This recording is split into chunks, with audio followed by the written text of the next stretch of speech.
এইখানে হাদি ভাইয়ের আসার কথা ছিল কিশোরগঞ্জে। আজকে হাদি ভাইয়ের শেখানোর পরে দুঃখজনক ভাবে আমাদেরকে আসতে হয়েছে। হাদি ভাইকে লড়াই, যে ইনসাফ, যে গণঅভ্যুত্থান বিপ্লবকে টিকিয়ে রাখার জন্য জীবন দিল, সেই ইনসাফের লড়াই কিশোরগঞ্জ থেকে সেই সারা বাংলাদেশে আমরা বাজিয়ে রাখবো ইনশাআল্লাহ। এবং আজকে কিশোরগঞ্জে আমরা দেখেছি 18 জন ভাইকে জুলাই গণঅভ্যুত্থানে হত্যা করা হয়েছিল। জুলাই গণঅভ্যুত্থানে কিশোরগঞ্জের মাটির মানুষের রক্ত দিয়ে এই বাংলাদেশ স্বাধীনতা অর্জন করেছে।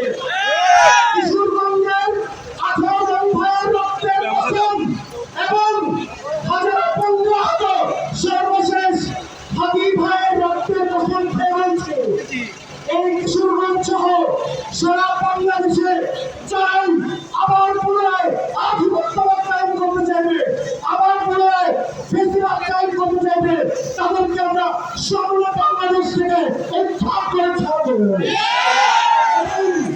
ভারতীয় নেতৃত্বে, ভারতীয় পয়নে আওয়ামী লীগের ভাষায় যারা কথা বলবে, যারা তাদেরকে স্পন্সর করবে, তাদের হয়ে যারা কাজ করবে, তাদেরকে এই মাঠ থেকে সময় আমরা উৎখাত করবো।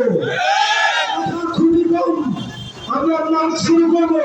কিশোরগঞ্জের ভাইরা যারা হাদি ভাইকে ভালোবাসেন তাদেরকে উদাত্ত হবেন এবং অনুরোধ করবে, হাদি ভাই যে আজাদির লড়াই শুরু করেছিল, হাদি ভাই বাংলাদেশের সার্বভৌমত্ব টিকিয়ে রাখার যে সংগ্রাম শুরু করেছিল, সেই সংগ্রামে আপনারা থাকবেন না?